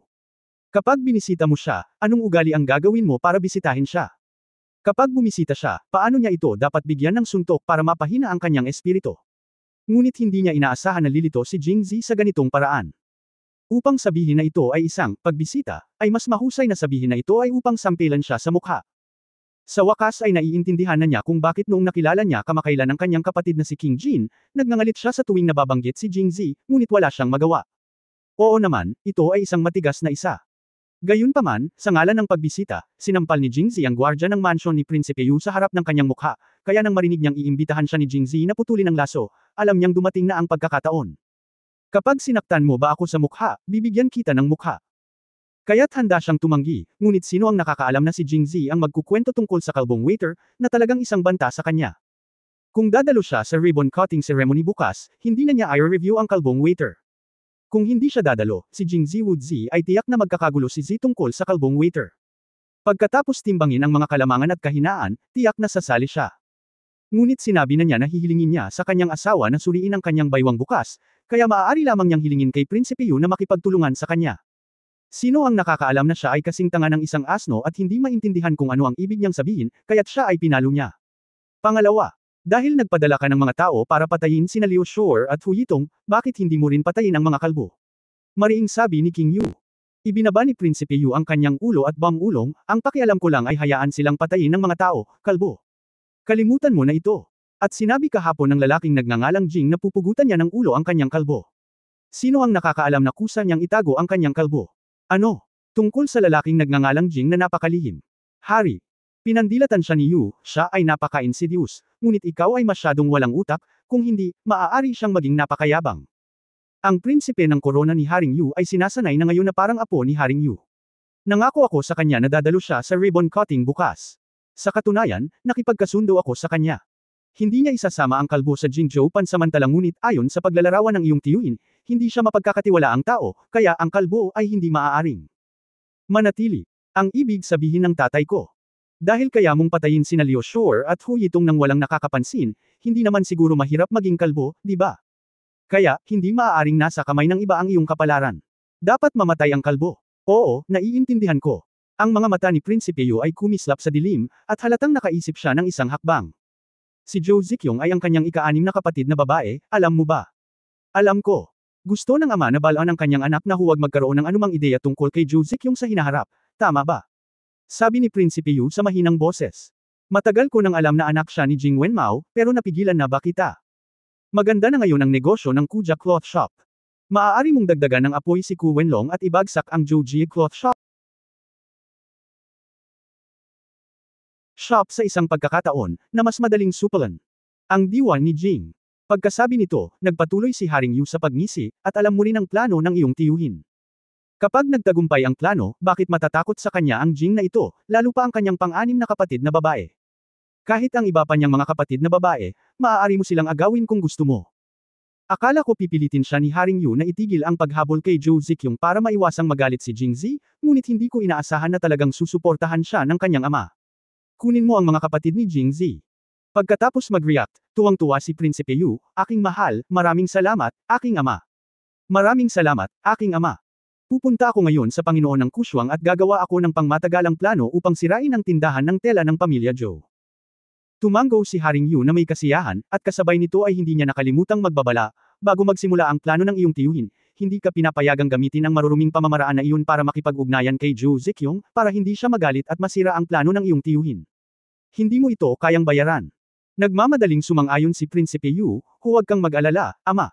Ang tindahan ng tela ng pamilya Zhou ay nasa dulo na ng lakas nito, at hindi na kailangang gumamit ng iba pang paraan upang harapin ang mga ito. Sige lang, halika. Sa oras na ito, nakabalik na si Jingzi sa opisina ng pahayagan. Sa labas ng pinto ng opisina ng pahayagan, maraming tao ang nagkukumpulan sa oras na ito, na nagtuturo at nagtuturo. Tiningnan ni Jingzi nang malapitan at napagtanto na ang plaque na ipinadala ni Zhang Xiaoyu sa frame ay nakumpleto na. Sa oras na ito, nagpadala si Zheng Zheng ng isang tao para tanggalin ang orihinal na plaque ng Joxian Building at palitan ito ng sarili nilang plaque. Gayunpaman, ang plaka ay natatakpan ng pulang kurtina, at ang mga nanunood ay hindi alam kung ano ang nakasulat sa plaka, kaya't pinag-usapan nila ito sa mahinang boses. Direktang umiwas si Jingzi sa gusali. Nakabalik na si Zhang Xiaoyu mula sa Waxian Pavilion at nagpapatrolya sa gusali. Bumalik na ang asawa ko. Matamis na ngumiti si Zhang Xiaoyu nang makita si Jingzi. Xiaoyu, kumusta ang paghahanda sa gusali? Huwag kang mag-alala, aking asawa. Ayon sa mga tagubili ng aking asawa, ang tindahan ng alak ay nagtatrabaho buong magdamag upang gumawa ng daan-daang kilo ng mga espiritu, at ang kusina ni Wen Xiangju ay napalitan na rin. Ang chef na dinala namin pabalik mula sa Jingzhou ay naghihintay lamang para sa pagbubukas-bukas.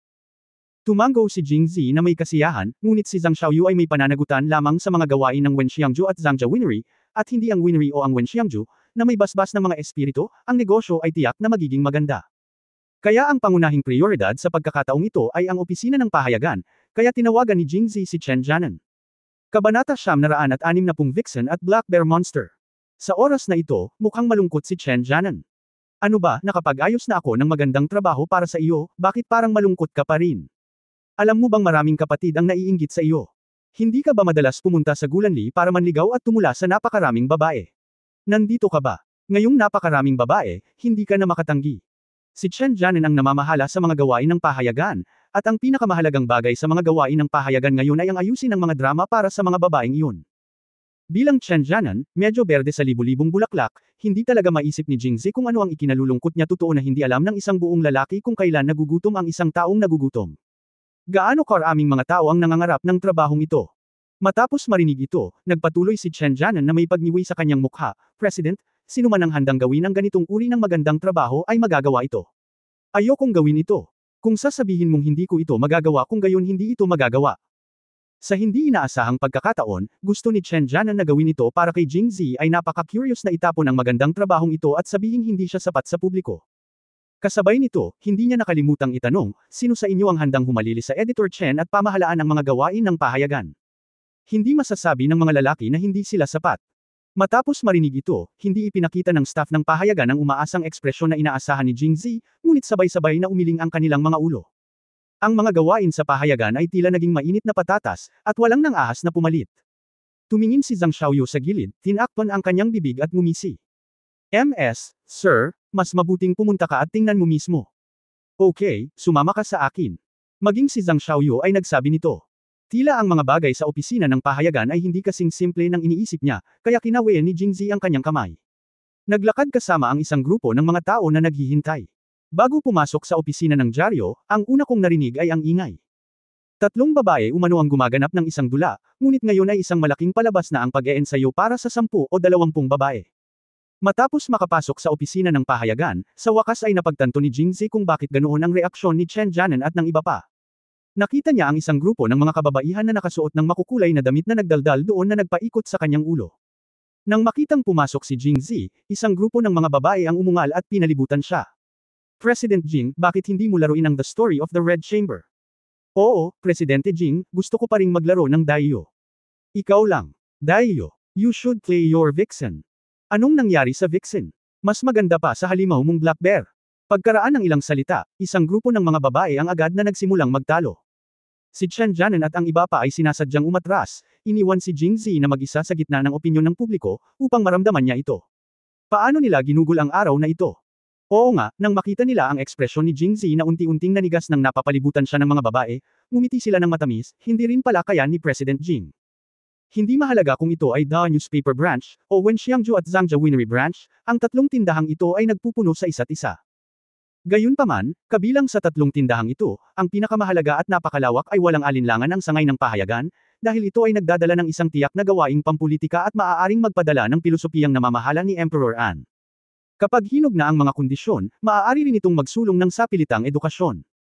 At bukas ay malapit ng magbukas, maging ito man ay Wenxiangju, Zhangja Winery o The Newspaper, dapat silang maging isang instant na tagumpay. Ang Wenxiangju at Zhangja Liquor Shop ay madaling sumikat dahil biniyayaan sila ng matapang na alak, ngunit iba ang opisina ng pahayagan. Kung isa sa alang-alang na ang antas ng edukasyon ng mga tao sa Roshao ay malayong mas mababa kaysa doon sa Jingzhou, at walang paghahanda, may isip na kung ang pahayagan ay direktang inilathala sa unang araw ng negosyo, may mataas na posibilidad hindi, ito ay masasabing 100% napakalaki.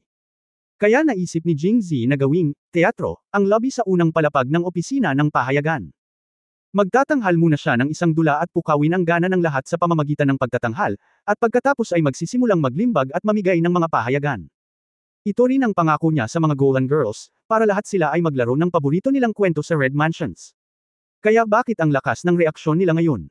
Ang pangunahing dahilan ay naisip ni Jing Zi na ang kwento ng Red Mansions ay masyadong malaki at komplikado. Bagamat maganda ang kwento, kailangan pa rin itong i-develop ng layer by layer. Kung ito ay nilalaro mula sa simula, walang paraan upang magsimula ng hindi pinag-uusapan, at magkakaroon ng masyadong kaunting mga paputok na puntos. Tulad ng mga online na nobela sa kanyang panahon, ang mga dakilang master ay may sariling fanbase. Hindi mahalaga kung gaano katagal isinulat ang pambungad na foreshadowing, dahil may mga lumang tagahanga na nagbabayad para dito, ngunit hindi rin ito masasabi para sa mga bagong may akda. Kung wala ang tatlong gintong kabanata, tatakas lang ang mga mambabasa. Ang parehong panuntunan ay nalalapat dito. Kung ang mga eksena sa unang araw ay hindi kaakit-akit, sino ang gustong panoorin ang natitira? Kaya nagbago ang isip ni Jing Zi at nagplanong gumanap bilang isang unggoy na nanggugulo sa Dragon Palace sa unang araw ng pagbubukas ng pahayagan. Ito rin ang dahilan kung bakit hindi nasisiyahan ng mga babaeng kabit na ito at sumakit ang ulo ni Chen Jianan. Isipin mo, isang grupo ng mga magagandahang babae ang nagpantasya tungkol sa paglalaro ng mga sentimental na babaeng karakter sa kwento ng Red Mansions, tapos bigla silang sinabihang maglaro ng iba't ibang hayop at halimaw. Sino ang makatiis nito? Magiging kakaiba kung hindi ito ang kabaligtaran. Ito ang dahilan kung bakit ang mga terminong Vixen at Black Bear Monster ay binanggit sa itaas. Idiniin ni Jing Zi ang kanyang kamay para hudyat na tumahimik ang lahat. Sa tingin mo ba maganda ang kwento ng unggoy na ito? Kahanga-hanga. Sabi ng mga babaeng kumalma. Sa totoo lang, hindi pa sila nakarinig ng ganoong kakaibang fairy tale, at sila ay naging gumon pagkatapos marinig ito ngunit ang pagkagumon ay pagkagumon. Dapat alam mo na ang mga bida sa kwento ng Red Mansion ay mga tunay na babae, napakalapit sa kanilang buhay, pero paano naman itong kwentong unggoy? Walang pangunahing karakter dito, lahat sila ay mga halimaw. So the contrast between this was too great, and for a while, hindi talaga nila matanggap. Pero President Jing, napakaganda nito. Paanong ang ilan sa amin na mga babae? Maglalaro ng mga halimaw na iyon. Bakit hindi ito may kilos?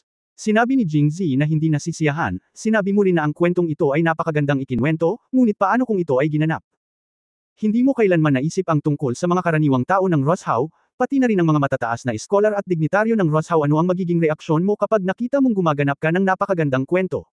Lahat ay naghahangad ng atensyon at papuri. Ito ay kalikasan ng tao. Hindi ba ganito ang mga babaeng ito? Noong Golan Building pa ang Joxian Tower, nag-aagawan silang maging Warren. Bakit? Hindi mo ba gusto ang atensyon ng lahat ng lalaking darating para kabit ka? Sa tuwing tumutugtog sila ng piano at kumakanta, hanggat may nagpapasaya o tumitingin sa kanila ng may pagpapahalaga, sila ay magkakaroon ng malaking kasiyahan at kasiyahan. Ang ganitong kasiyahan ay hindi mararanasan kahit sa kama. Kaya't pagkatapos magsalita ni Jingzi, naiisip na nila na hanggat maisa sa katuparan ang gayong kahangahangang kwento ng unggoy, hindi na ito kailangang isagawa ng malinaw. Hanggat ang kwento ay halos isinagawa, ito ay makakaakit ng maraming palakpakan. Sa oras na iyon, lahat ay magiging pangunahing tauhan at papurihan at pasayahin ni Jingzi mula sa mga karaniwang tao, iskolar at mga dignitaryo sa Rosehouse City. Ang ganitong uri ng kasiyahan ay mas mahalaga kaysa sa anumang bagay. End of this chapter. For more updates, click on the notification bell.